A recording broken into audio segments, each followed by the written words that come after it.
On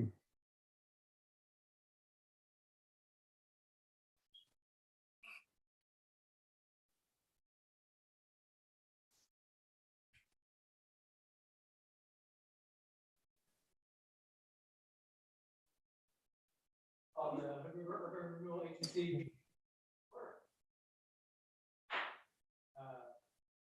This is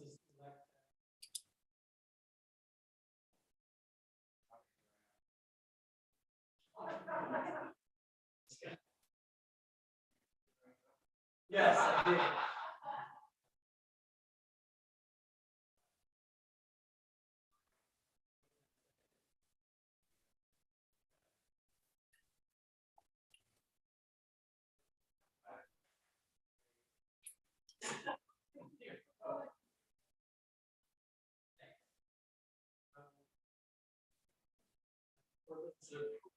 From 12:21.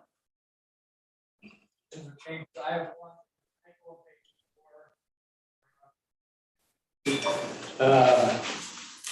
It's regarding the Kelly machines. It just is the amounts off. It's typed up as 24,500. Just needs another zero and the A and D instead of A and B. Just a typographical error. That's all I saw. Any other changes or additions? I move to approve the minutes of May 12, 2021 with the typographical changes that Grant mentioned. I'll second. Have a motion and second. Any further discussion? All those in favor? Aye. Opposed? Minutes approved. Budget presentation. Thank you, Grant. Yeah. I'd like to welcome Grant Berg to our URA Budget Committee. You know, the board, the Urban Renewal Agency Board is larger than the Urban Renewal Agency Advisory Committee, so we always need to ask for volunteers from the City Budget Committee to help fill out this body. So I thank Grant and Graham for stepping up. Thank you. So I think the biggest thing that's happening in urban renewal, you won't even find anywhere in the line items in the budget. That's exploration of a new district on the west side, likely at $80 million in maximum indebtedness or more. So that's really exciting. And it's really we're this transitional period where we have the phasing out and the phasing in. So I think this should be fairly quick as we move through this budget, because so much of it is just spending down, slowing down, moving out of two old districts, the continuation of planning for the Heights District, and then this big new focus that we're going to have over the next 2 years of creating a new district on the west side. As talked about in the budget message, you know, that one is really focused on 3 pillars of parks and recreation, transportation, and affordable housing. And within that, using really being intentional and on focusing this as a funding source to breathe life into those existing capital plans that have already been adopted throughout the city, but don't have funding sources yet. And then making sure that affordable housing is woven in so that as the West Side District is built up, property values are increased, things are improved, we make sure that there's always going to be a home for a wide variety of income levels over on the west side. So that's sort of what is infused into that west side concept as we're moving forward. That's really going to be kind of a lot of the focus over this next year, even though you won't see it in your budget packets, because that's going to be happening on the city council side of things. But once they pass an ordinance and hand that district, it will be over to the agency to administer. So with that, I'll just dig right into each district. So starting with the general fund. This general fund handles, and this is page 7, handles those expenses that can't be discretely allocated to any of the districts. and just charges an equal share to the districts into there to cover it. We had intended last year to pay for half of a position out of this general fund that would focus on help moving projects forward. That was going to be half community outreach for the city and half project management for the Urban Renewal Agency. We found that was an impossible skill set to attract. And so we needed to pivot last year, and we hired a person who's all community outreach. Because they are 100% community outreach, didn't think that it was appropriate to charge any of their time or to the Urban Renewal Agency. So that is removed from this budget and the general fund. Most everything else is just rolled forward. Any questions on general fund before I move to Cascade?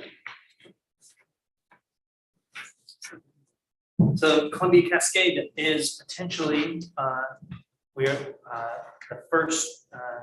the last year we'll collect any tax increment. The fund balance will essentially equal its remaining maximum indebtedness, meaning cash in the bank equals the cash authorized left to spend. And that's at its remaining maximum indebtedness is 4.6 million. You'll see it's projected to end next fiscal year with to start with 4.4. I would say we could do a very minuscule additional collection if we so chose. It's hard to park an ocean liner on a dime. So there ends up being we could do maybe $100,000 collection. My recommendation is, 4.4 is still there. We have we're working on things to spend it on, but we're not stretching towards any real specific goal. This district has been around for about 30 years. Time to just let it go at this point, not do a partial collection. So that's what's in the proposed budget, is no additional tax increment for 22-23. What is in there for spending is contribution to the Second and Oak signalization. The road fund in the city needs that assistance to get that project over the finish line. With the pandemic and with more people switching over to electric cars, generally cars getting more efficient in general, stretches, those road fund dollars have to stretch really far. And in order to keep all of our capital projects going, if we can put an eligible one into urban renewal, that helps us. So we have $1 million to help finish up Second and Oak signalization, which we think will happen the next fiscal year. It's been a very long project getting through permitting with ODOT. What else we have in here is becoming 100% pay station and getting rid of all the Duncans. So we this year have got every East-West Street now is pay station and not Duncans, which are coin only. This would allow us to do the North-South streets and have it be that no matter where you are, you're served by a pay station. So you never have to worry that you don't have change. It also saves a lot of staff time to not have to go around with a bucket, which seems, in the 21st century, pretty old school, but still is every Thursday morning, we have to crisscross and zigzag throughout. Public Works does with buckets to collect change. And then on wet days, they need to sit down in the basement and sit on with a fan blowing over them for a couple days. And then they're ready for us to take them to the bank. Just manual processes we really shouldn't be doing anymore. There is a large sort of placeholder appropriation for a parking garage or parking solution of some sort that could be acquisition of surface lot if we ever get the opportunity to do so, or it could be a business plan and figuring out a parking garage on Columbia Cascade, on the Columbia Cascade lot. And I noted in there that when we took possession of the Columbia Cascade lot from the port in the early 90s, it was done for no compensation other than the promise that someday we would put structured parking on that lot. So this would allow us to at least get the business plan put together to do a parking garage $3 million unfortunately gets us nowhere near construction on something like that. That would probably be about a $15 million project. And then and lastly, there's just general appropriation to spin down and kind of spruce up the downtown. Columbia Cascade is now going away. That's been a major funding source to really make downtown Hood River what everyone knows of it today. So we just want to, before that leaves, spend out on eligible projects to sort of send it off on its best foot. So it would be, additional, we could spend it on additional bike parking, bike infrastructure. There's some dead trees that could be removed and replanted. Even potential for sidewalk improvements is on the table. Basically all those things to just take the rough edges and make downtown a little bit nicer before this district runs its course. So that's what's in here. A lot of placeholder appropriations that will be worked out through the advisory committee and the board over the next year. Question, Will? Mhm. The wayfinding, which is on this year's budget, and that was to rename the lots and get the signs so they're all consistent for parking and. Yeah.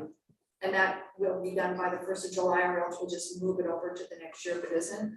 Yeah, that's built into the beginning fund balance estimate where we won't get that done in the next month and a half. So that's kind of built into that parking Okay. placeholder But it would appropriations. just move over, we would still continue to work on that this year. Correct. Right, I was gonna ask the same thing, there's line items that allow us to finish those wayfinding and other stuff, so same question. Yeah, it's labeled in there as parking garage. I should have labeled it parking infrastructure, moving forward, parking study, parking. It's more like, when the audit comes, is everything related to parking, if it fits into that line, then it's full, right? Yeah, well, it's not, and it's important to note that the budget is not controlling on a line item basis. That's more for planning purposes. Yeah, it's at the bottom line for, so 4.4 million total. And I know that when we did the parking committee a couple years ago. Before COVID. That we talked about needing to do counts again, and would the counts come out of every renewal, and would that be in here? I don't think it's a huge amount of money. but- And I know Councilor Zamiller have asked about that at the last city meeting. That could come out of the parking department, or yeah, we could maybe pull it out of here as well. I have to think about that. The intention is to do it, and I don't think it's so massively expensive that it needs its own line item.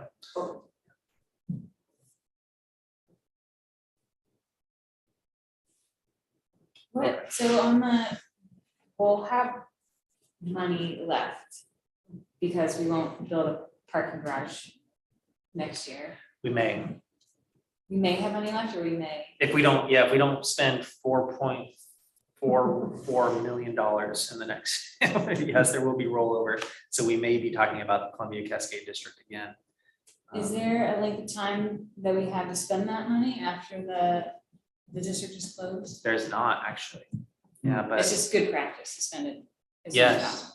Well, the idea is really to spend it even before you collect it, borrow money and then pay back that debt.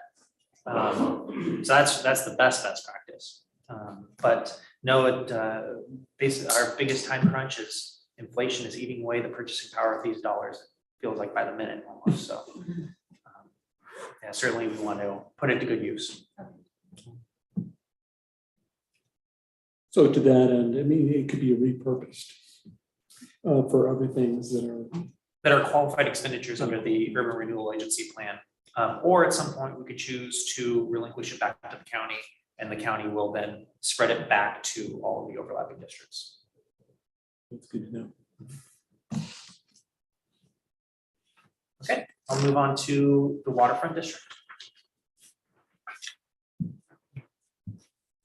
So the entirety of the remaining maximum indebtedness for the waterfront district is assigned to the stormwater line.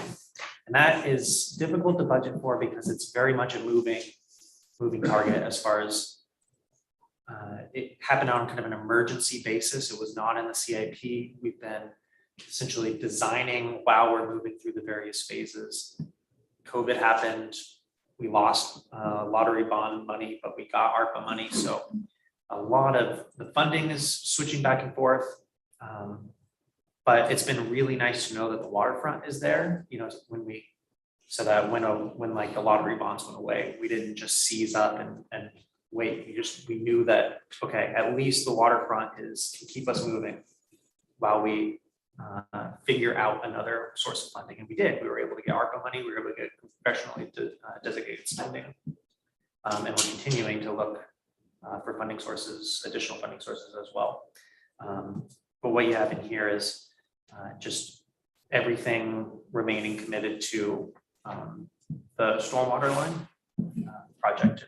Not really any other activity going on here. Just not going into the whole policy thing, we hit it on Monday, but do we have the budget line items if we choose to make the, you know, scale down to the tinier district or increase indebtedness in some other way to continue things, not supporting or not supporting it, but is the budget pieces together to support all those things we talked about? So the port said that they're going to pick up the bill for any expenses. But that's for the study part. This, I believe, my understanding is the study or anything that's required to make it a reality. It might take some staff time. But you don't think we would actually start drawing, you know, adding to a new bucket of tax increment in this next fiscal year?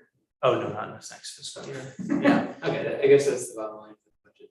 Yeah, and I don't know if all the advisory committee members are up to date with the presentation that the Port of Hood River gave just 2 nights ago.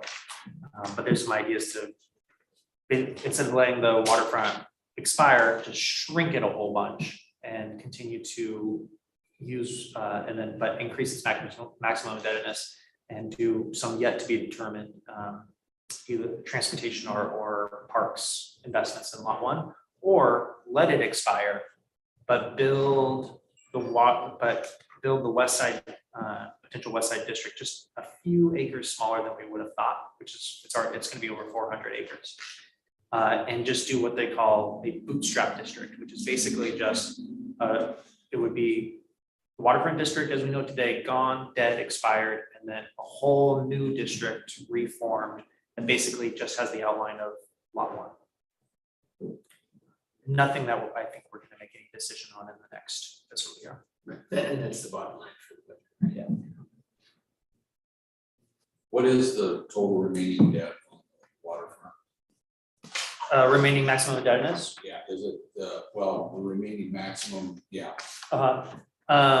Let's see, that's in page 23, 1.2 million. Okay, so when you're gonna have a debt service of 401,000 this coming budget year, that comes off of that balance, or? No, it came off of that balance when we incurred the debt. Right. Yep. Okay. So The debt that's incurred, what's still owed? Is it? that does not take away from that 1.2. But as we incur more debt, or really as debt that the city incurs for the stormwater line gets shifted to be the waterfront's responsibility, that will take it down. I was just noticing the huge drop off from last year to this year in regards to debt service. Just under 1,400,000. Yeah. So I didn't know if that was clearing off the remaining debt or if there's still more to be paid. There's more capacity. There's more capacity to take on. Capacity, but what has been borrowed so far, that's what's left. This pays off the Nichols Passive Park Okay, and pays off that interfund loan. that's what I wanted to hear. Yes. And this makes it debt free after 22. Thank you. Yeah, you're welcome. Well, this is kind of the same question Mark had, maybe it's phrased a little bit, but nothing about the way this is structured that could prejudice the ability to kind of reconsider different options for the waterfront district, right? Correct. Some structural, now we're on this road rather than this. No, nothing precludes any future options for the.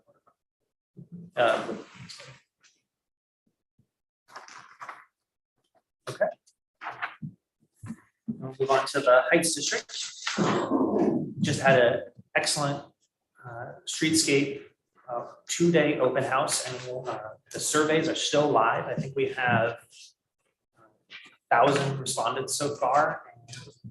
Justin, when does the survey close? The 16th. The 16th. And so we're hoping to get just a little bit more, and then all of those survey responses will be accumulated, the input from the open houses synthesized, and to a final phase 2 wrap-up report from MIG. We hope to have that all done this fiscal year. So all that's budgeted for the Heights next year is phase 3 of our contract with MIG. So that's to take all the input, synthesize it, and then, so that's phase 2, and then build that into a final preferred singular concept for the Heights. Go through public process to vet that, finalize it, adopt it, build an implementation, and then build an implementation plan and cost estimates for that preferred plan. That's phase 3, and that's what's in the budget for the Heights for the next fiscal year. Justin, do you want to add anything? Oh, that gets it. Okay. What was the maximum indebtedness that we could incur there total? For the total for the Heights is 8.5 million, 8. and 92% of that is still available.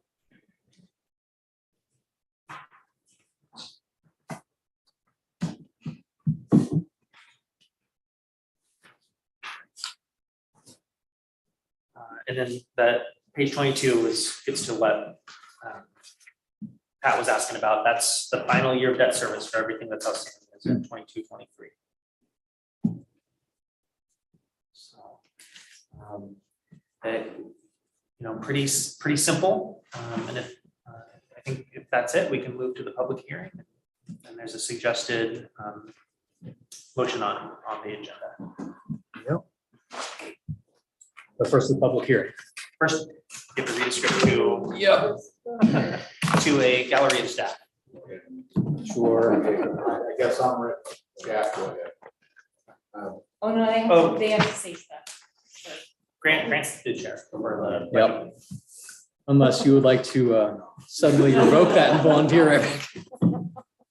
This is time scheduled for public hearing regarding the proposed budget for fiscal year 2022-23 and use of the state shared revenue for the city of Hood Oh, River. sorry, that's City of That's the city of Hood River one. Yep, that's one for later.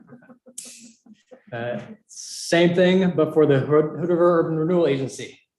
We'll now take public testimony. City Recorder, has anyone registered to speak or provide written testimony? No. Public hearing on fiscal year 2022-23 proposed budget is now closed. Thanks. That being said, any final deliberations?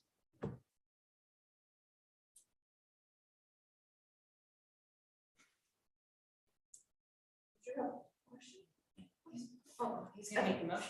No, we're just getting ready to do the next part here. So I move to approve the proposed 22-23 budget as proposed. A motion and a second. Second. I have a motion and a second. Any discussion on the motion? All those in favor? Aye. Aye.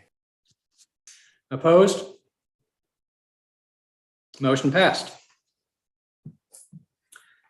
Is there a motion regarding tax increment revenues?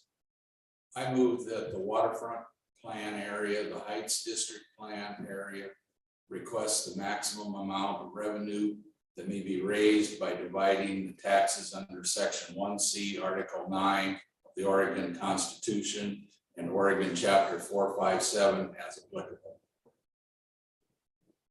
Any second? Second. We have a motion and a second. Any further discussion? All those in favor? Aye. Aye. Opposed? Motion passes. That's everything on our agenda, so I call this meeting to adjourn. Thanks, everyone. Thanks. Preemptively swap that. Yep. The next one. Jumping the gun. All right.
Okay.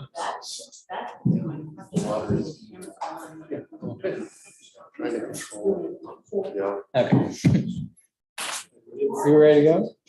Okay. All right, I'm calling the city budget committee meeting to order at 7:00 roughly. First order of business is to go over the public works budgets.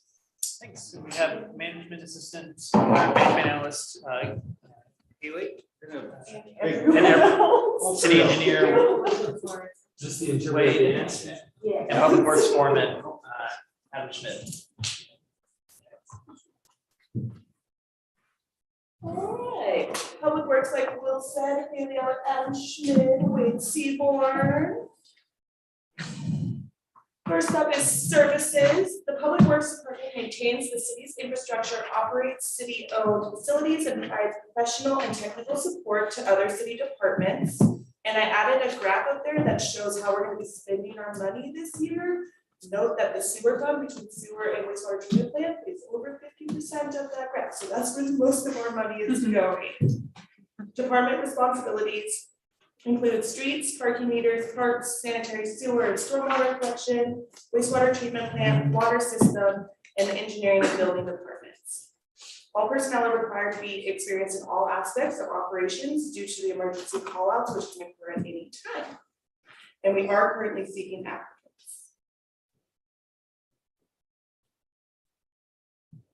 So roads. First, this department provides maintenance and repairs in the public right of way on approximately 63 single lane miles. Daily operational duties include annual roadway paving, sanding and plowing during winter weather, keeping roadways clear of debris, maintenance of streetlights and street trees, parking meter maintenance and collections. And our current capital projects out of this fund in general is signalization along Cascade and Rand and Second and Oak, May Street elevated sidewalk, and safe routes to school improvements. And those come out of multiple funds within your budget. Then we go to parks. The department oversees a parks maintenance contracts with Crystal Greens Landscaping for 13 city-owned parks and 7 detention ponds spanning over 73 acres, which provides venues for recreation, family gatherings, other activities. Outside of what your budget has right now, we do have an additional request of $25,000 for pruning and hazardous tree removal in multiple parks. That is not in your budget because we just got the information this last week. That is why it's additional. Just to clarify, that's for deliberations. We're asking for an additional appropriation of $25,000 from the budget committee. Public Works personnel perform year-round garbage service and restroom maintenance and repair outside of maintaining this contract. And the Crystal Greens Landscaping contract dates span from April 1st to November 31st. Going to sanitary sewer, this department provides maintenance and repairs for approximately 60 miles of sanitary sewer pipe and associated facilities, including 6 sanitary sewer lift stations. Operational duties include using the combination vacuum jetter to clean and reduce incidents of pipe blockages, repair of broken pipes and manholes, and root reduction within the pipes. Our current capital projects for the sanitary sewer include clean pipe replacement, which is at various locations. Those are broken down more within your budget this year. Last year, they were just labeled as pipe replacements. Now it's as the actual projects and the elevated sewer replacement. The wastewater treatment plant. As part of the sanitary sewer department, so it is within that overarching department, the city's wastewater treatment plant managed under contract is the final collection point of all city sewer flow. The sewer influent is treated prior to being discharged to the Columbia River. The operational duties include at a high scale Windsor Engineering Administration contract, the Jacobs Engineering Operations contract, and general lift station maintenance. Our current capital projects for that plant include the UV system upgrade, digester gas mixing replacement, and digester improvements. The water department provides maintenance and repair to over 83 miles of pipe and associated facilities, stemming from 3 springs that feed into 1 main collection box. The water system includes over 3,600 service connections, 1,500 water valves, 43 pressure reducing valves, 53 blow-off valves, 58 air release valves, over 400 fire hydrants, 3 reservoirs, and a hypochlorite generation system. This department ensures that a safe and constant flow of water is available to the community. General operation duties include water meter installation and maintenance, water supply quality analysis, maintaining the hypochlorite generation system, and water line repair and maintenance. Our current capital projects include leaded joint pipe replacement. Again, those are now split out into your budget by individual projects, and the PRV replacement project. For stormwater, this department provides repair and maintenance for nearly 50 miles of underground piping and associated catch basins. Operational duties include emergency response to all stormwater related issues during rain events in all seasons, using the combination vacuum jetter to clean and reduce incidents of pipe blockages, structural repairs of pipes and manholes, and street sweeping. Our current capital projects include the waterfront stormwater line replacement and the Hall Street storm system. Engineering, this department establishes standards, provides information, recommendations, and services for the construction, preservation, and improvement of the city's infrastructure. Operational duties include planning and implementing department capital projects, completing private development plan review, issuing permits, and performing construction inspection. Current capital projects include the installation of 3,000 apologies, linear feet of water main and sanitary sewer pipe. And that's what you see in this sanitary sewer in the water. Council work plan. So within your council work plan, we have 2 projects, the D Bridge hydroelectric project and the Safe Routes to School project. Some future trends, what we're looking at, increasing residential engagement prior to project construction within neighborhoods and on major roads, advancing water meter technology, considering bringing development review and wastewater treatment plant administration in-house, and continuing to review project eligibility for local, state, and federal funding opportunities and applying as they are to our projects. And now Adam will take over and go over some pictures. All right.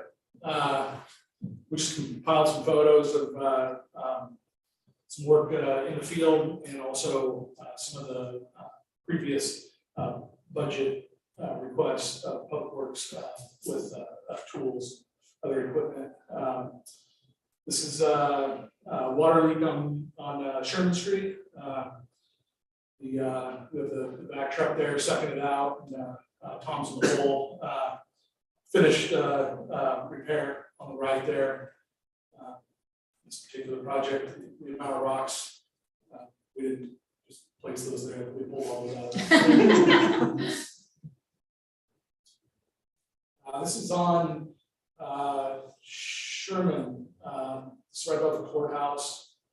This is water meter box that was put in place when that retaining wall was built long ago, and it had leaked, and the leak is basically at the bottom of that retaining wall. You can see we have the combination truck out there sucking the hole out and getting down to the leak so we can make the repair. This was a real fun one. This was about a year and a half ago now, maybe 2 years ago now. This is up in D. A contractor was boring for fiber optic, and they bored right through our 24-inch transmission main about 4:30 p.m. maybe. Fortunately, Crestline was in the area. They came down and gave us a hand. Obviously, the hole on the left with the hoses in it. We got pumps in there trying to alleviate the water so we can get in there and make the repair. We had to throttle down the main line in order to reduce the flow to get in there and fix it. The middle picture is just kind of a Band-Aid that got us overnight. This guy actually poked a hole through it, and then he backed up, and then he went through it again in another spot. So, and we didn't know that. We thought he went through it in one spot. So our repair band was actually too small, so we still had water going out the side. So On the right, that's the finished product with a couple couplers in there, and then a piece of ductile iron. This is Hammerhall, this is the water for the entire city. This is the source of water for everything in town. And luckily, we have a reservoir that has about 3 days worth of water in it. And so we're under tight timeline to get this fixed ASAP.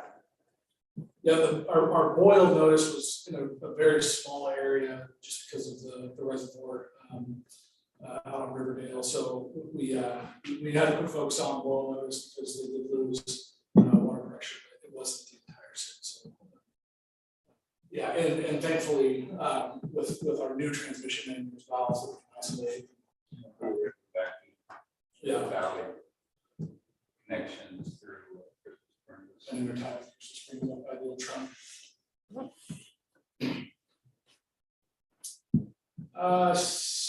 The top left, water leak, we had a couple saddles that failed on us over time. That was kind of a newer project that we had to come back on. Saddles that rusted and deteriorated over time. The top next one is just a typical water leak in the area, chasing it around, trying to figure out where it's at. The next one over is it's in front of Key Bank by, I believe it's Key Bank by the ranch. We had a service line leak there. The top right, that's it's a pressure reducing vault up at Schaefer's Crossing. There's a bridge crossing there on our main line. There's 300 pounds of pressure in there, and that had a leak on the pilot system of pressure relief valve. The bottom left one is a project that we started last fall, and it's completed into the spring. We have 6 separate zones up in the D area that we connected that new transmission main to, so it's feeding our old system up there, and we have some six dead ends up there, and so on the dead ends we put flushing valves just to keep the water fresh and flowing up there to keep a constant chlorine residual. The middle bottom is over the Best Western. We installed 6-inch mag meters there and at the port. And photo on the right is kind of hard to see, but that's at a wastewater treatment plant, and that was just here recently. We had a 4-inch meter in that the backside of the strainer actually rusted and blew out. So it's a project that we're working on still, so waiting on parts of it. Top left, recently purchased that mower. We've had the tractor. That's at our 5 million gallon reservoir out of Riverdale.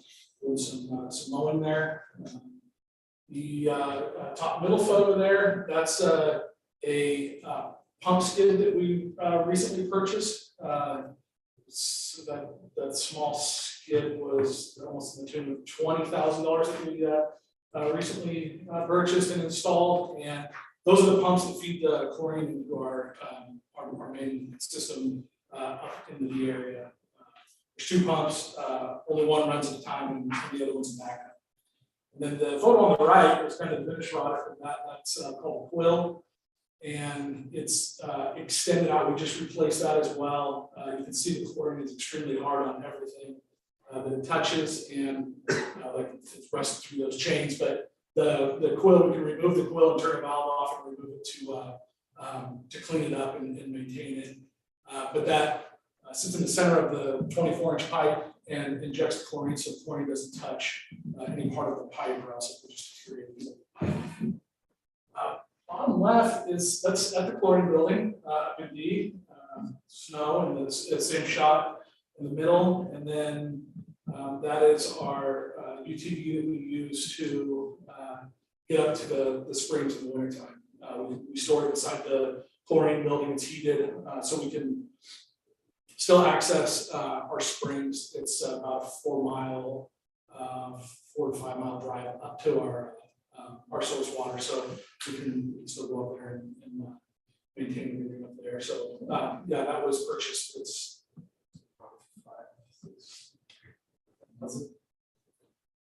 Few years ago. Top left is some ditching over on the east side. And then that is our bucket truck. We've, Organic was able to convince the city over a long period of time to purchase the bucket truck. It's been a great purchase. We've replaced all of the globes throughout town on the lights with it. Use it to do banners. This is just recently, this last snowstorm that we had a lot of tree damage, and that's right in front of the Ready Duck. You can see in the picture below it, some of the branches just kind of didn't fare well from the snow. So we used it quite a bit during that same snowstorm that we recently had. We moved branches in the scenic route area as well. Then we've, a couple years ago, purchased a brusher head for our excavator, and that's over on 30th Street. We have quite a few areas in town that we use the brusher to get in and do maintenance, a lot of blackberry maintenance, and then just right away clear it. Bottom left, same, that's east side ditching. And then on the right, that's the one 30th Street doing some brushing there. That was here just recently, a couple weeks ago. This was at Jackson Park. Just kind of threw this one in there with the tree proposal that we got going on right now. That tree is on the list to be removed. We actually had two arborists take a look at that one. This was this last summer. I was on call and got called out for that particular. And there was an event there the day before, so fortunately nobody was around when we got hurt when that tree came down. But had an arborist report done just previous to this coming down, and had a tree trimming crew scheduled to come out that week to remove it, and then on this Saturday or Sunday it actually fell down. So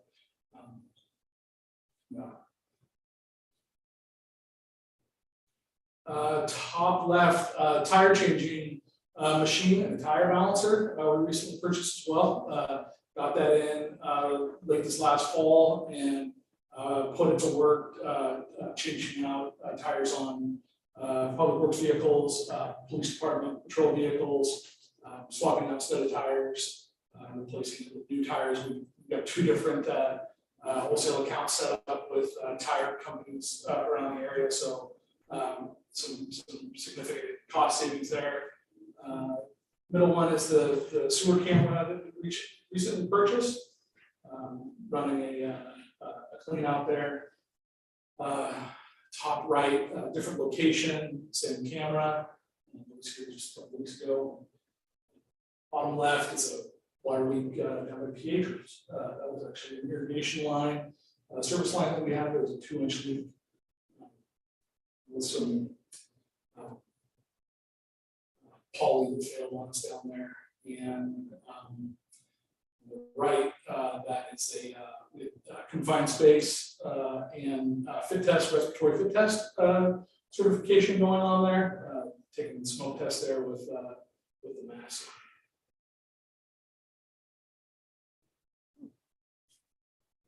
With that being said, anybody have any questions? Got a question. This might be more long-term for you, Will, but with all the being 50% of the budget, water and sewer, is there going to be a windfall at some point when we're not replacing 100-year-old clay pipe? It seems like a lot of the budget that these projects are going to replace really old stuff. And will that be sort of an infinite loop? Yeah, that's an interesting question. We haven't pushed out the forecast long enough to know when that would really result in decreased rates for everyone.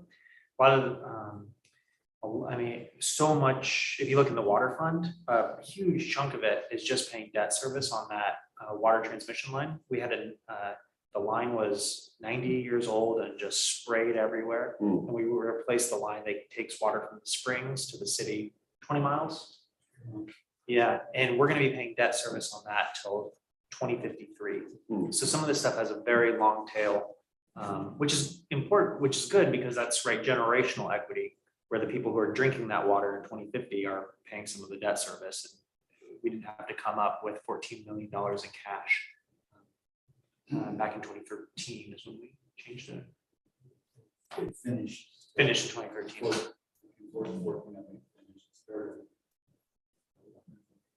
Yeah.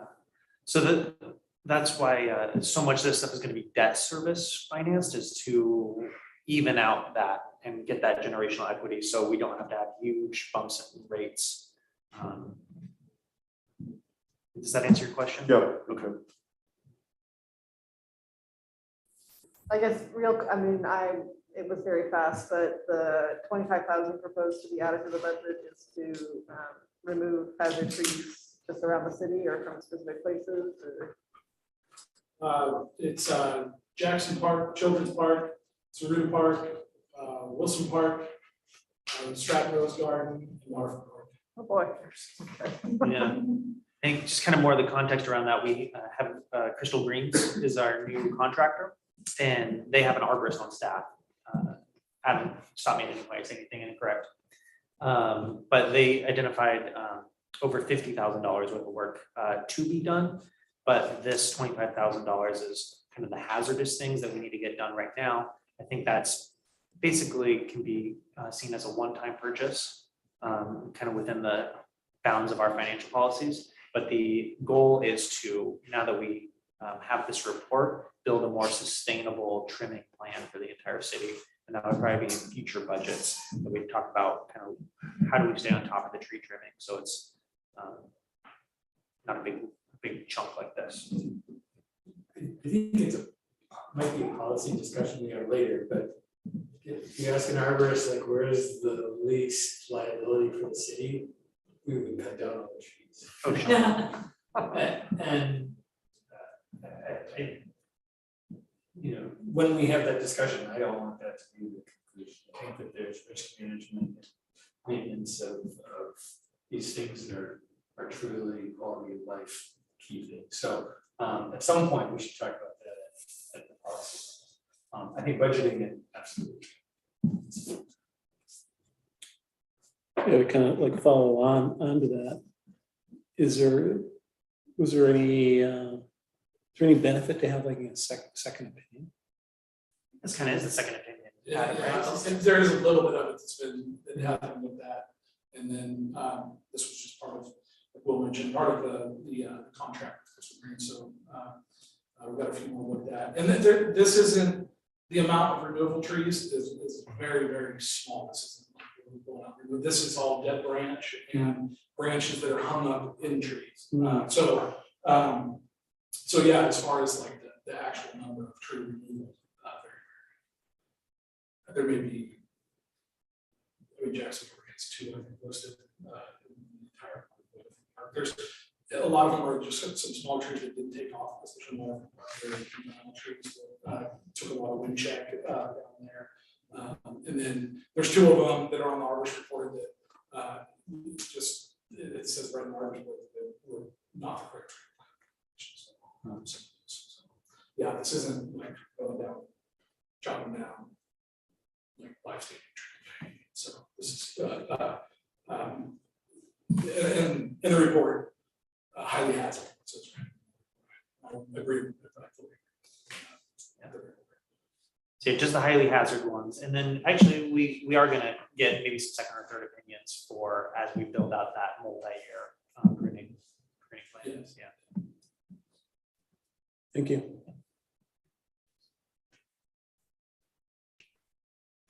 I've got another question.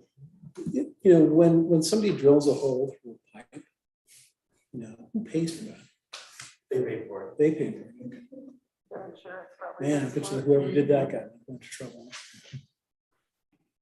Gosh, huge thank you for Crestline though. Like didn't check to have contracts in place. Didn't just went out there and started working. They happen to be working a mile away. I already called them and said, can I have you come over and dig for me? Like, when you want it, tomorrow morning? Like now? Okay. Proper management of your subs. That's great. So the larger capital outlays are in this area. How locked in is the 5-year projection, and towards the end, will it fluctuate dramatically? Because it looks really lumpy. And my guess is you're catching up on a lot of deferred expenditures from out of COVID. Yeah, with 11 million, 15 million those first 2 years, and then trailing off down to 6 million on that 26, 27. So I think we're getting better and better at this. I've been working with Haley. We've been working on this capital improvement schedule. This didn't exist in the budget until 2 years ago. And yes, I think it is a bit like just a bit of pushing sand over a plane, and it's bunched up, right? And not all of it. I guess this is getting back to the first meeting where I talked about appropriations are an authority to spend, not necessarily your expectation of exactly what you will spend. But we want to have the authority in here to move forward these projects, but we also want to make sure that it's sustainable from a financial ratepayer perspective over the next 5 years. But do I really think we're going to spend $12 million exactly 22, 23? No, that's the appropriation authority that we're requesting to make sure we can keep these projects moving. But things happen, there's delays, it always happens. Anything you want to add to that, Ian? No, I think you covered it. So we decided a year ago to be aggressive in this fiscal year, and there was if I remember right, $17 million for the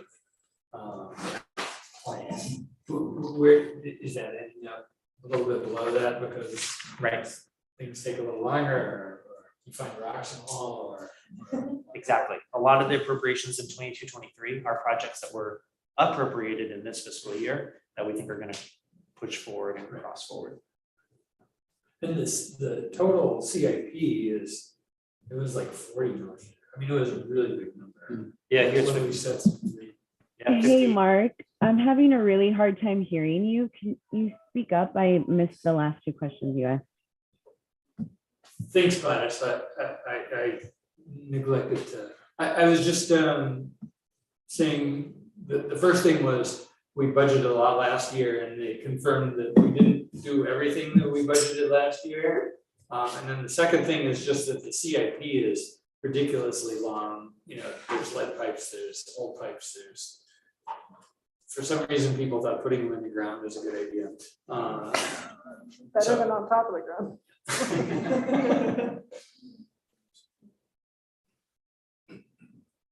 Rudy has his hand up. Thank you. Hey, given the scale of these investments, both annual operating costs and debt funded, long-lived investments. I've got a question about just kind of leadership. I understand that Mark left the city earlier this year, and that you guys are in the process of recruiting a more permanent replacement. Can you talk to us a little bit about kind of leadership and kind of the strategic leadership element of this, given the size of money that we're talking about here? Sure, yeah, I might ask the city manager to come up, but I'll just, while she's walking up here, preference that these capital plans are set. I mean, some of them have been set in 2016, and we have multi-year utility rates based off of them too. So most all of these correspond directly to a master plan, several 100-page master plan that was adopted by city council. And there's not too much reworking around the edges from there on out. I would agree with that. Thanks for the question, Rudy. This is Abigail. Right. And I would say we are still recruiting for a public works director. In fact, we just relaunched it, refreshed the brochure and sent it out again. So if you know someone who is interested in being our next public works director, please hook me up with them. Mark Janik, our previous public works director, continues to work for us about 10 hours a week. He's actually in Florida right now. But he is mainly focused on the wastewater treatment plant, because that is an area where we as staff have a gap. We contract with Windsor Engineering, who does our administration and management of wastewater treatment plant, but Mark is continuing to really be hands-on for that piece. And then we have the talents of Haley, Wade, and Adam. I meet with you weekly. And then we're also meeting with Will just to keep the projects on track. But we definitely miss having a public works director.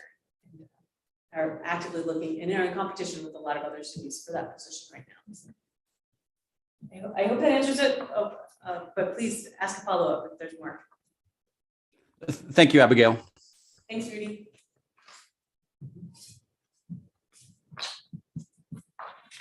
I have a brief question, page 70, 71, or no, wait, sorry, 72, 73. The water line depth reserve. The text says we need to maintain 544,133. We're under that by 800 or whatever. Yes. Is that a problem? Do we need to fix that? Yeah, what we'll do is we'll hold interest. We'll hold this, instead of the interest accruing to the larger fund, we'll just retain a little bit of interest accrual there. Okay, so we don't need to change anything in this budget? No. Okay, awesome, thank you.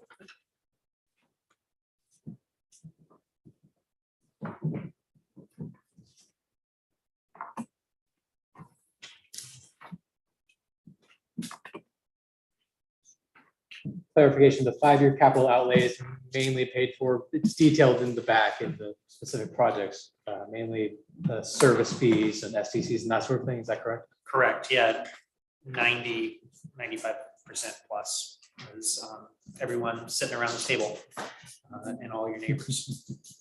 Yep. Always useful point of clarification since we're not just loading up on debt or leverage with all of that.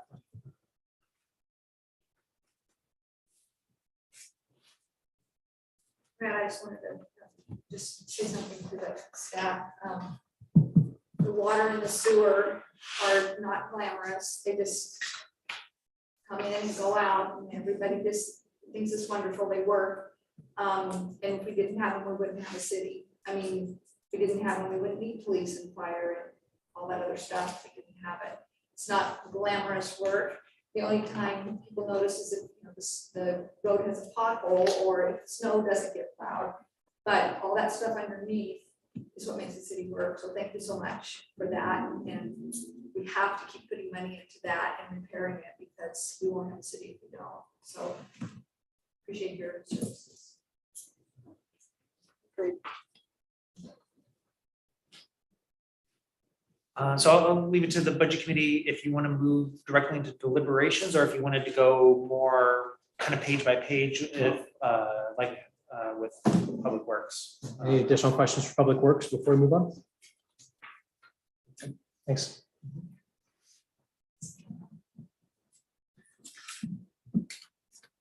Are there any other general questions you have before we get to the public hearing?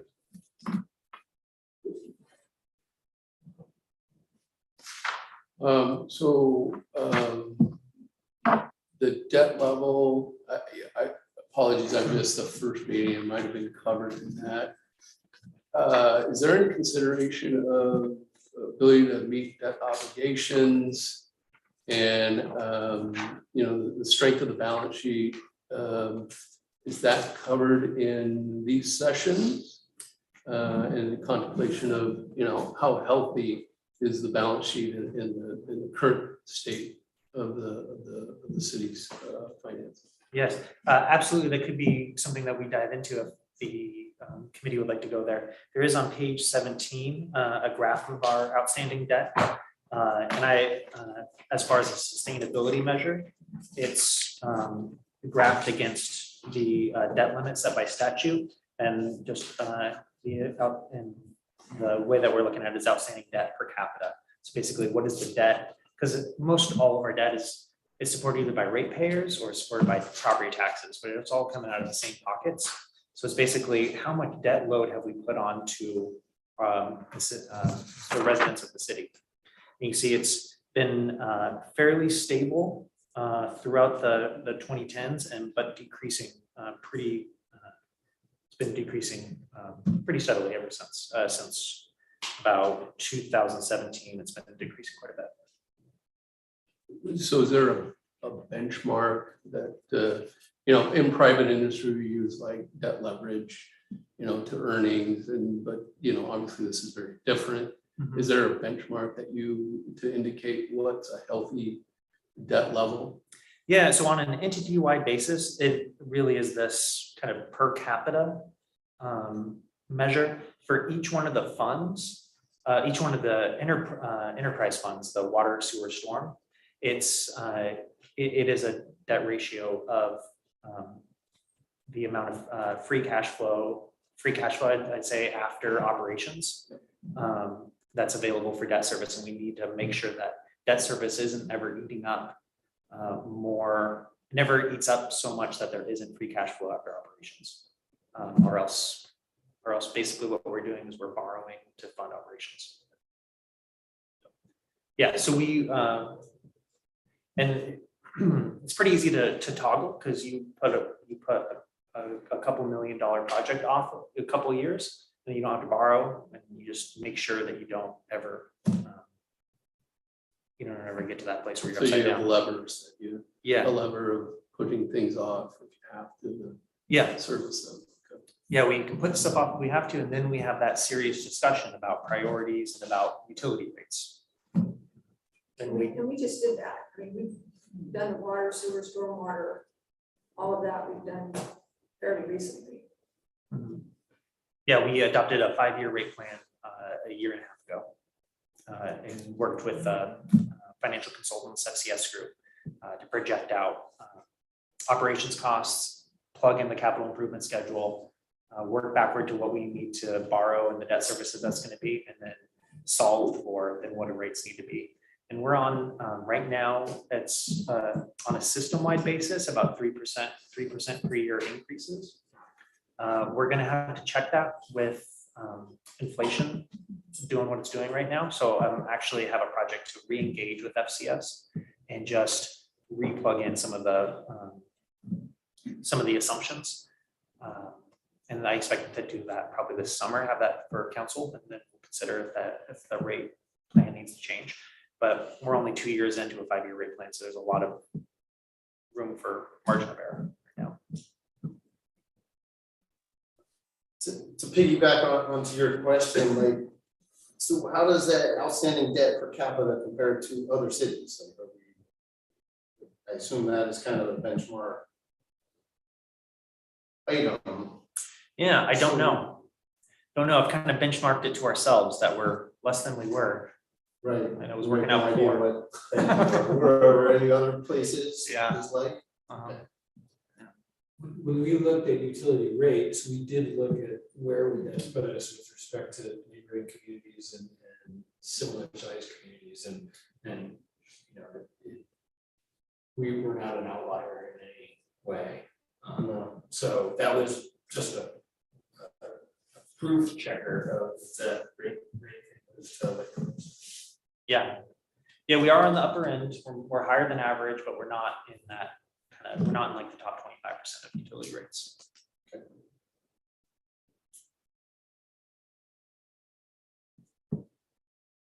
Any other questions? All right. Great, just process wise, there were a few things that we had talked about last week, and then there's the 25K. Today, do we talk about those before we go into the hearing, or? So deliberations are after hearing. not Yeah, after. found deliberations are after the public hearing. So we hold the public hearing first, and then found deliberations are after that. That's right. This is the time scheduled for public hearing regarding the proposed budget for fiscal year 2022-23 and the use of state shared revenue for the city of Hood River. We will now take public testimony. City Recorder Jim, has anyone registered to speak or provide written testimony? Nope. In that case, the public hearing on the fiscal year 2022-23 proposed budget and use of state shared revenue is now closed. Great. Noah? In that case, the next up is a suggested motion regarding state shared revenue. There is a motion to entertain. I move that state revenue sharing money be used for the purposes shown in the proposed fiscal year 2022-23 budget. A second. There's a motion and a second regarding state shared revenue. Any further discussion? All those in favor? Aye. Opposed? Motion passed. And we held Do we hold public we hearing? did the state shared revenue one. Uh-huh. And then we have Oh. another public hearing. No, we merged them together into Okay. one script. So we're into deliberations. Okay, now is the time for final deliberations. As you brought up earlier. I don't have very good notes that say what we talked about, like, as far as adjustments, but today there was the one tree branch. Hazardous tree pieces. What would that come out? Parks. So we consider that to be, I think it's valid to consider that a one-time expense since this is catching up on a lot of hazardous limbs that we should, that have accumulated. And so within the financial policies, we have about $1 million worth of room additional for one-time expenses. We're basically right where we're right maxed out on operating ongoing structural expenses. But we just asked for a motion to increase appropriations in the Parks Fund by $25,000. The general fund money. General fund money. And the 25,000 comes away from Ending fund balance. Well, that seems reasonable.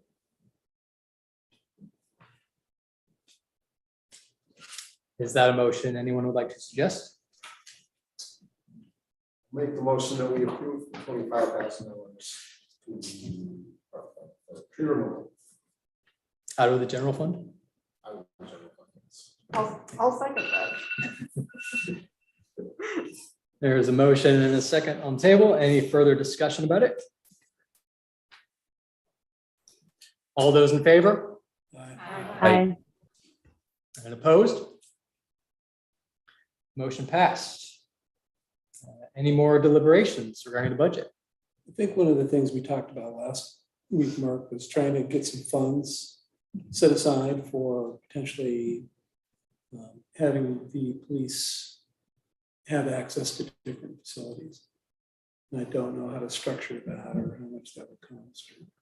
I guess the question for Will is there an existing bucket in the budget that could look at a midterm facility? And so, like I said, it's a one-time expense. We have quite a bit of room to just take it out of ending fund balance. You know, in the discussion, you know, maybe Chief Wolsey, if you can come up and maybe talk a bit too about what we're spending on. We have $35,000 appropriated for additional work with the county to talk about a joint facility. I think, you know, what we have is the police department is currently downstairs in what is basically general commercial office space, splitting them into multiple general commercial office spaces or getting warehousing space or something like that. It wouldn't be what we would recommend. You know, we would recommend moving forward on a full facility replacement.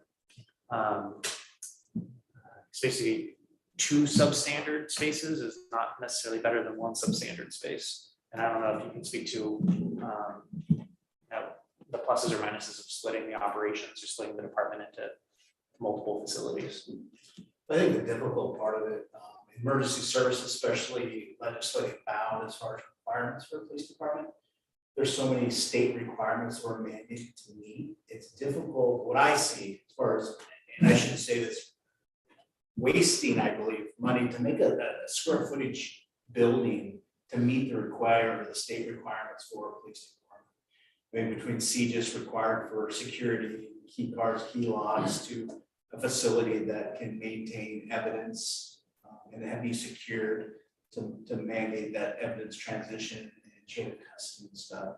I see a lot of money by just square footage or square feet of a building and try to Band-Aid it into making it a police facility, my opinion, right now. I have mentioned to Will, if this doesn't move forward as far as the collaboration with the county to build a facility, or we as a city choose to move forward, if the county just cannot do it financially. If we don't do that, we are definitely gonna have to do something with it. I mean, it's no question asked. We're gonna have to either dump money into the basement, or we're gonna have to figure out another situation for sure. To me, the question isn't whether that's correct or not. Yeah. I believe what you said is true. It's in this fiscal year, if the $35,000 for the county peters out, do we want to have money in the bucket for the alternate? And maybe, like Will said, it's a one-time thing to come up with a plan for, you know, whether it's alternative B or C or D, I don't know. You just hate to get into January of 23 and say, I wish we had, you know, $50,000 to bridge us to the next fiscal year. That's to me the big question. Not that we want to use it or that it's a smart thing to use it, but just are we allowed to use it? Yeah, I see contingency if we get to a point, correct me if I'm wrong, I think we've got $250,000 contingency if we got to a point where I personally, Will can correct me because I'm not the budget corrector, that, you know, is it is a one-time expense and we can come to the council and say, we're at this point because they said we have close to $1 million there available for such that, as well as the $250,000 contingency that we can pull forward, no matter what we have to. Yeah, so we can only access in unappropriated ending fund balance tonight. Unappropriated ending fund balance is off limits for the next 12 months until we pull this group back together. But we do have built in 291,000 of contingency, and that's for things that were unanticipated or unenvisioned at budget adoption. So that's absolutely can be spent if we would choose to do a quick pivot. And that's a sufficient amount of money probably for this. I mean, because the one thing we could talk about is let's move another X dollars from ending fund balance to further beef up that contingency if we thought that. But So if we pivoted, it would be to like design work, not to build, right? I mean. yeah, I mean, you're not gonna build anything in the next 15 months, right? No, so we so the standard facility process is space needs analysis, site analysis, preliminary design, and then you get construction cost estimating.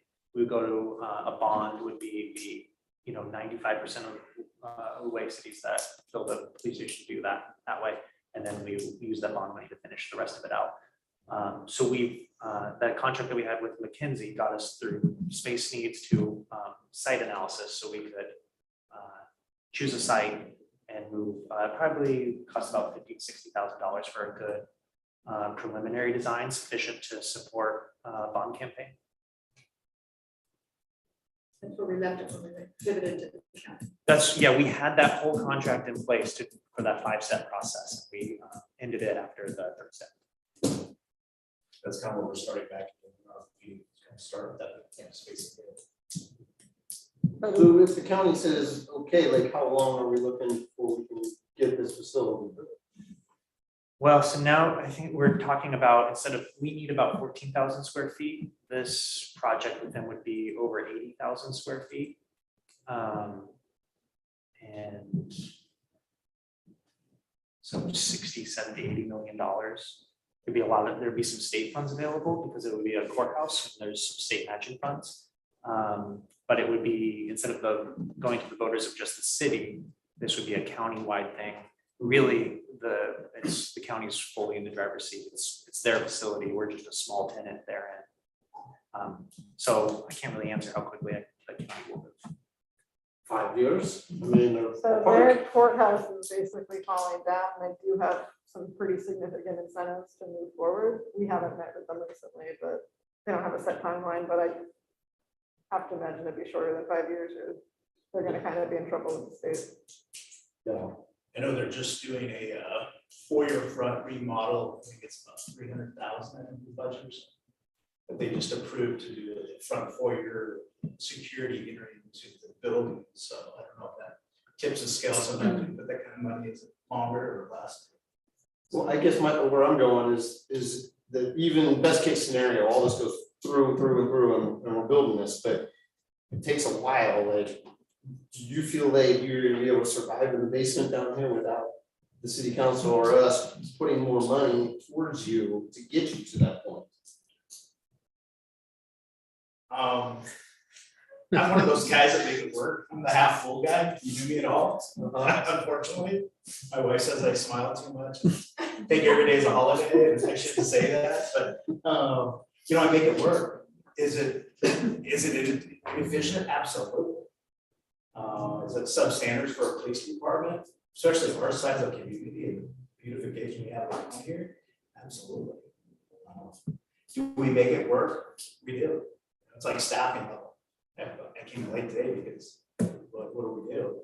We mixed that last week, like I met today, like, what do we do? Overtime, single coverage. So, you know, ultimately, you know, I think I said last time, this would be probably the third or fourth time that the cities came to look at a facility for law enforcement, a police built facility. We've never had a police, I've been on my 26-year for the city itself. And we've never had a police built facility. We've always just kind of band-aided and made it happen. When we were down at the last place that I was at, it was 3rd and Cascade, now it's Allen Woodworking. That house, that was the police department before we came here. So it's just kind of whatever made it work. So, Yeah. and I'm not, I speak for it. I'm not the Band-Aid guy. I want to, if we're going to do it, let's do it well. Because I'm just like all of you guys. I pay taxes and I want my money to be well.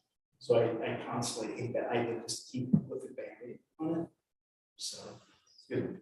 Yeah, I mean, this is the naive new guy talking, but so I don't even know about this parking structure, but could there be a combined parking structure police station on the Columbia Cascade lot? That was the idea during the site analysis is, yeah, on the Columbia Cascade, it would be the west side would be a police station and the east side would be a 2 to 3 stacked parking garage.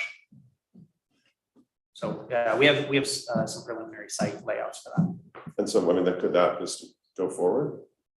Or is it? No, without a bond. Well, then the city said, let's put brakes on this and see if the county wants to go together. But if the county says that it's gonna take too long, they're not gonna They do only it. still have to do the final design, Preliminary. the preliminary design. Yeah, we bring in some architects and we would take that site and because the site analysis just for spatial fitting, does a 14,000 square foot building fit there? So yes, it does. So now would be like actually the floor plans and the cost estimation.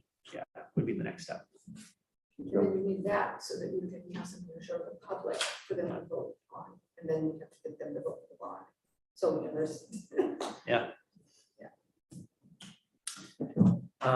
And just echo what Chief has been saying a bit, there's been, Councilor Rivera. Yeah, thank you for that. I'm having a really hard time hearing everybody, so I apologize. Will, did you say we have $291,000 in contingency funds that could be used as one-time dollars to talk about some additional space for our police department? That's correct, Councilor Rivera. So we were saying that, right now the direction is to work with the county, but if we want to pivot from that mid-year, we would have the ability to, we have $35,000 programmed. So we got $35,000 is in this budget to support the county's planning effort. So if that's unspent, we have that. And then if we need to spend more than that in this fiscal year, we could do it through supplemental budget with the approved contingency that's in here. Okay, thank you for that. You know, as a council, we have talked about not doing a city-only police station and that we would move forward if, obviously, as we're all talking about, if the county is on board as they would be leading these efforts due to the condition of the courthouse there. So my suggestion is that for the time being, because we are at the mercy of the county, that we do look at other options that could be temporary solutions until something else could come to fruition with the county. I know that that's not ideal, but maybe looking at moving the interview station, right, or the interview area to a different building and only having the offices being downstairs in the basement. So just looking at different options that we have right now to ensure that adequate space is available for our police department.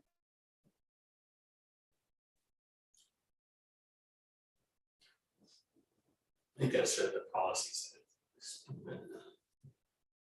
Council has taken this very seriously. It hasn't given us a very super clear path forward to what the chief is talking about, but it's not from lack of thinking about it and not from lack of caring about it. It's a tricky one. But budget wise, do we have enough contingency to either do what Gladys is asking or pivot mid-year if something falls apart with the county or do something with the county that we didn't anticipate? And is that enough or do we need to do anything more? That's an easy answer. It's at budget as presented would allow all of those options. Does that assuage your concern? Yeah, with the level of contingency in the general fund and the 35K for the study, I think that it's gonna, whatever we do in a year, we're good. I agree. And these $291,000 could not go to staffing, Will? They could, but then we wouldn't have, we wouldn't meet our requirements for contingency. So the financial policies require an adequate level of contingency. It doesn't specify a specific amount, but our historical has been, I think, I haven't checked this, but I think it's 3% of operating expenditures in contingency. And that helps guard against unforeseen things that might happen throughout the fiscal year for, for instance, this tree trimming thing could have been out of contingency if it had been earlier in the fiscal year. Thank you for that. The reason that I asked is the emergent need a space need or is the emergent need an additional officer? So thanks for that. I've got a question for you, Chief. Realizing that none of it's really optimal to kind of like have a Band-Aid solution, but is there any component of your operation that would lend itself to being in kind of like a different place that would be beneficial? A second site basically, or site, I mean, not to commit to anything or whatever. Yeah. But if you had to pick. What Gladys was stating is, when we have a major investigation now, we don't do it in our office. We actually utilize another agency, whether that's the Dallas PD, the River County Sheriff's Office. We try to find a location that fits for us. Yeah. So we really are looking outside the box and really trying to work together as collaboration with other agencies. So when we have to do something and it's not appropriate, like when she says our interview room, and some of you have been there, it's actually got a washer, dryer, and panel box that's like 6 feet by 4 feet. Then all the power comes from this building into it. It's kind of a second dark room. If you were a victim, you would want to go in there. And it's trauma just going through the 1950 kitchen into the back room. So they may need to experience it. So that's what we try to do. So we're trying to do our best with what we need to do during the day-to-day operations. So there's other agencies that definitely have state-of-the-art equipment, like the Dallas just put in a whole new system. We utilize that for interview. We have victims or suspects towards the east, and then we'll utilize the sheriff's office. And then with the child abuse stuff, we use this safe space that you guys have all heard. That's where we do all our child investigations through their forensic team and interview rooms. Right. If I could just chime in, I really appreciate this discussion, and I think I'm hearing a real willingness and encouragement for the city to explore and improve the space as we see possible. But I do just want to note that while the space definitely needs improvement, our officers definitely deserve a better space. We don't think that there's a safety issue or a security issue around the current space that puts folks in danger right now. Like, yes, as things are, they're critical, they're urgent, but they are, but we can continue our study as we continue to move on. And maybe we go back and look and see if there's some real opportunities for this year that are substantial, not just Band-Aids, but. I mean, if we stay there, we're gonna have to put bulletproof glass, it's not gonna pass with windows, pull YouTube. People are getting shot at constantly in rooms now, or just watching movies, many of the products on them, but I thought at the other day, it's like, it's a plexiglass that I got from Walmart or Home Depot, got a hole out and put a plug in, so. Stuff like that, definitely will have to have. So. And the front door was broken. A year So ago. that individual was mad and threw a starter from his vehicle through the window. So it's, you know, we're safe community, but it's happening. And so we could do upgrades to make things bulletproof and real public safety focused, but if the ultimate goal is to move them, it's really going to be probably planning and in-house engineering that would go downstairs, and they don't need bulletproof glass. As consideration. You might feel like it sometimes.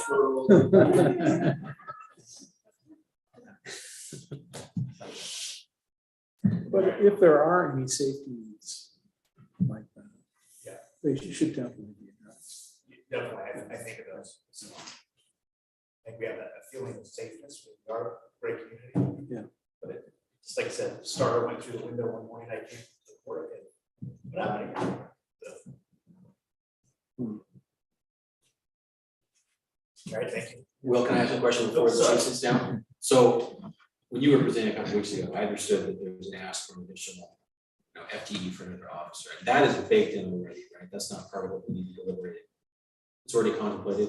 Sorry, it's built in, it's in the proposed budget. So then when we were having that discussion, there was at least a few swirls here and there about, is that enough?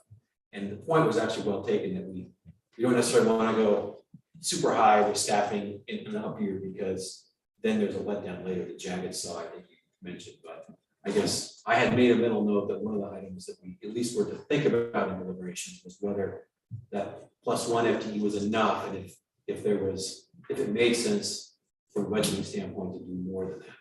And I think Councilor Rivera made a comment along those lines. I'm trying to put words in her mouth, but she made a comment that I just remember agreeing with along those lines. Yeah, absolutely. Yeah, fire needs an additional person, planning needs additional person, even admin needs additional person. What we were really wanting to get, talk about through that kind of 3-year look is just identifying that 3 years from now, the waterfront urban renewal district is going to close, and that will be an opportunity to add those staff members. And so we wanted to just get it thinking now that we should be building a bridge to that additional operational money that we'll have. In no way would we ever recommend or suggest that we spend even if it wasn't the financial policies of the city, which it is, we would never say that we should spend unsustainably to increase staffing in the near term. And you're saying sustainable is just one, not two? Just one is and shoehorned it in there. Yeah, this is Rudy. I had a similar question. I was just going to ask that question. And everybody feels comfortable that it's not worth, trying to move 100K around from somewhere else in the operating budget and make some changes. Yeah, so quite candidly, it would need to come at the expense of losing an existing staff person in another general fund funded department. So losing a planner, losing a finance staff member, losing someone who works in the parks. I'm not willing to discuss that. I don't want to do that. Neither do I. So it has to be in terms of FTE offset? Could be, well, that's really our operational spend. Yeah. I don't know if we could find, especially a police officer is about 130K to 140K. Hard to find that in reduced office supplies. I'm satisfied with that answer. Thanks.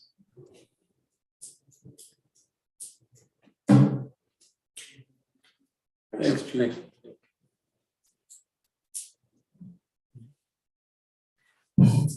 Any further deliberations? Questions? Yeah, all the new items of the officer are then itemized out in the, on page 9 and 10. So based on the motion we passed, I would just say as amended by the budget committee in the motion. Okay. Are we ready for a motion? If we're doing deliberations, yes. Perfect. I move to approve the proposed fiscal year 2022-23 budget as amended by the budget committee. I second. I have a motion and a second. Any further discussion? All those in favor? Aye. Aye. Opposed? Motion passed. Okay. I move to approve taxes for the fiscal year 2022-23 at the rate of $2.8112 per thousand of assessed value for operating purposes in the general fund. I second. I have a motion and a second on property tax levies. All those in favor? Or, sorry, any Aye. further discussion? Yep. All those in favor? Aye. Aye. Thanks. Opposed? Motion passed. Chair, do you mind if I make one last remark?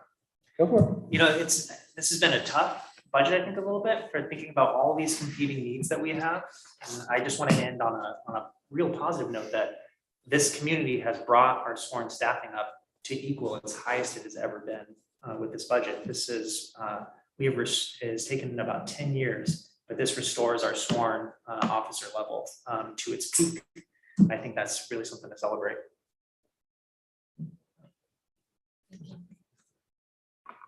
Thank you, Will, for keeping us on track and for all the work that you do for us to have the ability to do all this. So I appreciate all your time and effort. Thank you, Counselor. Thanks. Thanks, everybody, and look forward to meeting these in the future. Adjourned. Thanks, everybody. Thank you. Good night.